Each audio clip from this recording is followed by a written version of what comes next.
उज्जैन के महाकाल, कालों के काल की पौराणिक गाथा। भारत की भूमि सचमुच ऋषियों, मुनियों, देवी देवताओं और तीर्थ स्थलों से पवित्र रही है।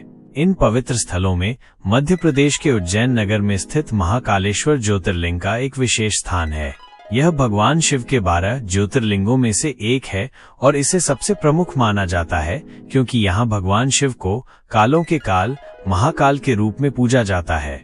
यह सिर्फ एक मंदिर नहीं बल्कि आस्था, इतिहास और गूढ़ रहस्यों का एक संगम है जहाँ हर कण में दिव्यता का अनुभव होता है।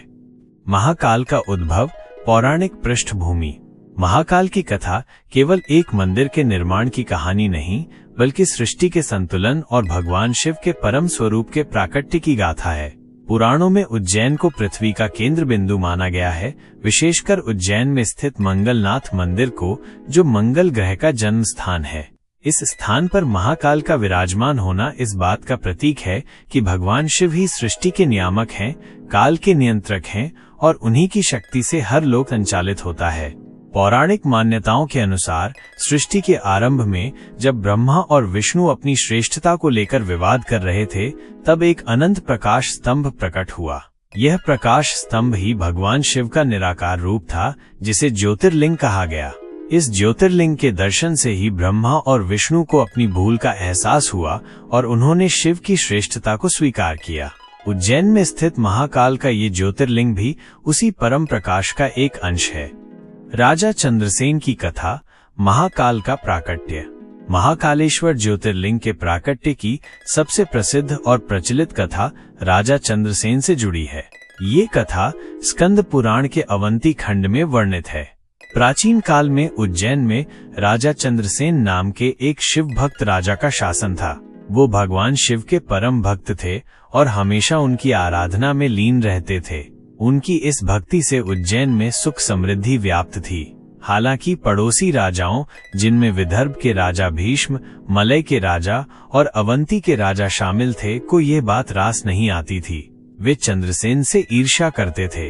एक बार राजा चंद्रसेन के राज्य पर पड़ोसी राज्यों के राजाओं ने मिलकर आक्रमण कर दिया। उनकी सेना विशाल और बलशाली थी। राजा चंद्रसेन ने अपनी प्रजा की रक्षा के लिए भगवान शिव से प्रार्थना की। वह दिन रात शिव की स्तुति करते रहे। उसी समय उज्जैन में एक वृद्ध ब्राह्मण अपनी पत्नी और पुत्र के साथ रहता था, जिसका नाम व्यास था। उनका पुत्र वृद्धि, कुछ कथाओं में श्रीकर, भी शिव का परम भक्त था। जब युद्ध की स्थिति बनी तो वृद्धि ने राजा चंद्रसेन को भगवान शिव की आराधना करने के लिए प्रेरित किया। उसने राजा से कहा कि शिव ही इस संकट से उन्हें मुक्ति दिला सकते हैं। राजा चंद्रसेन ने अपनी प्रार्थना जारी रखी। वृद्धि भी शिवलिंग स्थापित कर शिव पूजा में लीन हो गया। कहते हैं कि एक रात जब सभी भक्त शिव भक्ति में लीन थे तो भगवान शिव स्वयं महाकाल के रूप में प्रकट हुए। उनका स्वरूप अत्यंत विशाल और भयावह था, जिससे दुश्मनों के हृदय में भय भर गया। भगवान शिव ने अपनी एक हुंकार से ही आक्रमणकारी सेनाओं को ध्वस्त कर दिया। उनके प्रचंड रूप से दुश्मन राजाओं की सेना भयभीत होकर भाग खड़ी हुई। इस घटना के बाद राजा चंद्रसेन और सभी भक्तजनों ने भगवान शिव से वहीं उज्जैन में सदा के लिए विराजमान रहने की प्रार्थना की, ताकि वे भविष्य में भी अपने भक्तों की रक्षा कर सके। भक्तों की प्रार्थना से प्रसन्न होकर भगवान शिव वहीं ज्योतिर्लिंग के रूप में स्थापित हो गए और तब से उन्हें महाकालेश्वर के नाम से जाना जाने लगा। इतिहास के झरोखे से मंदिर का विकास और पुनरुद्धार। महाकालेश्वर मंदिर का इतिहास अत्यंत प्राचीन है और ये विभिन्न कालखंडों में कई बार निर्मित, ध्वस्त और पुनर्निर्मित हुआ है। प्राचीन काल माना जाता है कि मूल मंदिर का निर्माण राजा चंद्रसेन के समय ही हुआ होगा। विभिन्न साहित्यिक स्रोतों और पुराणों में इसके प्राचीनता का उल्लेख मिलता है। गुप्त काल में भी उज्जैन एक महत्वपूर्ण धार्मिक और सांस्कृतिक केंद्र था। इस दौरान मंदिर का विकास हुआ होगा। मध्यकाल और आक्रमण। मध्यकाल में भारत पर हुए विभिन्न आक्रमणों के दौरान, विशेषकर इल्तुतमिश के आक्रमण 1234-35 ईस्वी के समय मंदिर को भारी क्षति पहुंची। इल्तुतमिश ने मंदिर को ध्वस्त कर दिया और यहाँ की मूर्तियों को खंडित कर दिया। मराठा काल और पुनरुद्धार। लगभग 5 शताब्दियों तक ये स्थान खंडहर बना रहा। इसके बाद मराठा साम्राज्य के उत्थान के साथ मंदिर का भव्य पुनरुद्धार हुआ। रामायण काल के योद्धा और मराठा सरदार राणोजी शिंदे, सिंधिया के दीवान बाबा रामाचंद्र सैनोजी ने 1736 ईस्वी में वर्तमान मंदिर का निर्माण कराया। यह मंदिर नागर शैली में बना है और इसकी वास्तुकला मराठा और राजपूत शैलियों का मिश्रण है।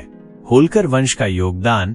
बाद में महारानी अहिल्याबाई होलकर ने भी मंदिर के रखरखाव और विकास में महत्वपूर्ण योगदान दिया। उन्होंने मंदिर परिसर में कई सुधार और विस्तार कार्य करवाए।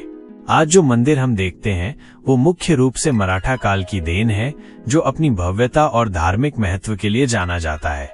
भस्म आरती एक अलौकिक परंपरा। महाकालेश्वर मंदिर की सबसे अनूठी और विश्व प्रसिद्ध परंपरा भस्म आरती है।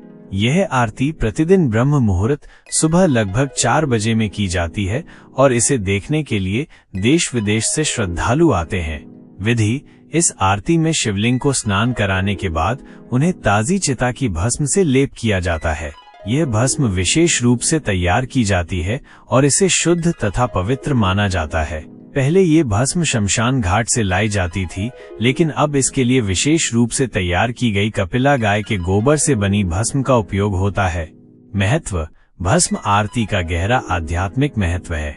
भगवान शिव को महाकाल कहा जाता है, जिसका अर्थ है काल के भी काल या मृत्यु के नियंत्रक। भस्म जीवन की नश्वरता और मृत्यु की अनिवार्यता का प्रतीक है। शिव का भस्म धारण करना ये दर्शाता है कि वे स्वयं काल और मृत्यु से परे हैं। ये जीवन मृत्यु के चक्र से मुक्ति और मोक्ष का संदेश देती है। दर्शन: भस्म आरती के दौरान महिलाएं घूंघट कर लेती हैं, क्योंकि ये भगवान शिव के रौद्र और दिगंबर स्वरूप का दर्शन होता है। पुरुषों को इस दौरान धोती पहनना अनिवार्य होता है। यह आरती भक्तों को भगवान शिव के आदि और अनंत स्वरूप का अनुभव कराती है। महाकाल से जुड़ी अन्य मान्यताएं और उत्सव। महाकालेश्वर मंदिर केवल भस्म आरती के लिए ही नहीं, बल्कि कई अन्य परंपराओं और उत्सवों के लिए भी प्रसिद्ध है। नागचंद्रेश्वर मंदिर। महाकाल मंदिर के ऊपर स्थित नागचंद्रेश्वर मंदिर वर्ष में केवल एक बार नागपंचमी के दिन खुलता है। यहाँ शिव, पार्वती और गणेश के साथ 7 फन वाले नाग पर विराजमान भगवान शिव की अद्भुत प्रतिमा है। सावन और शिवरात्रि। सावन मास और महाशिवरात्रि के दौरान महाकालेश्वर मंदिर में भक्तों की भारी भीड़ उमड़ती है। इन दिनों विशेष पूजा अर्चना और अनुष्ठान किए जाते हैं। शाही सवारी। सावन माह के हर सोमवार को भगवान महाकाल की भव्य शाही सवारी निकाली जाती है, जिसमें भगवान महाकाल नगर भ्रमण करते हैं और अपनी प्रजा का हाल जानते हैं। इस दौरान लाखों की संख्या में भक्तगण दर्शन के लिए उमड़ते हैं। मंगलनाथ मंदिर। उज्जैन को मंगल ग्रह का जन्म स्थान भी माना जाता है और यहाँ मंगलनाथ मंदिर स्थित है, जहाँ मंगल ग्रह के दोषों से मुक्ति के लिए पूजा की जाती है। आज का महाकाल मंदिर। आस्था और भक्ति का केंद्र। आज महाकालेश्वर मंदिर करोड़ों शिव भक्तों की आस्था का केंद्र है। यह सिर्फ एक प्राचीन तीर्थस्थल नहीं, बल्कि एक जीवंत ऊर्जा का स्रोत है, जहाँ हर क्षण भगवान शिव की उपस्थिति का अनुभव होता है। मंदिर परिसर को हाल ही में श्री महाकाल लोक के रूप में भव्य रूप दिया गया है, जिससे ये और भी आकर्षक और आध्यात्मिक अनुभव प्रदान करता है।